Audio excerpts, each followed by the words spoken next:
আপনার জীবনে কি এমন মানুষ আছে যারা মুখে বলে তোমাকে ভীষণ ভালোবাসি, কিন্তু পেছনে অন্য কথা বলে? হাসি মুখে কাছে আসে, কিন্তু মনে অন্য উদ্দেশ্য থাকে। আজকে এমন কিছু চিহ্ন বলবো যেগুলো দেখলেই বুঝতে পারবেন কার মুখোশ আছে আর কার মুখোশ নেই। প্রথম চিহ্ন হলো কথা কাজে কোনো মিল নেই।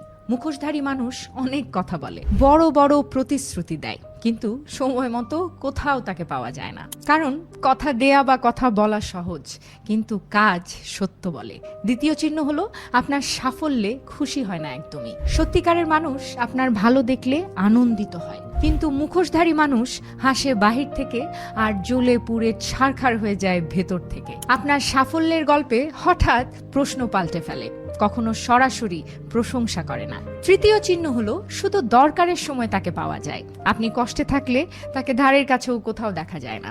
আপনার কাছে কিছু চাই বলে সে হাজির হয়ে যায়। এই মানুষগুলো আপনাকে আসলে ভালোবাসে না, আপনার সুবিধাটাকে ভালোবাসে। তাহলে করণীয় কি? করণীয় হলো দূরে সরে যাবেন না একদমই, শুধু চোখ খোলা রাখুন।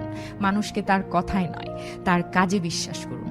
সময় নিন, কারণ মুখোশ কখনো বেশি দিন টেকে না। এক সময় খুলে তাকে যেতেই হয়।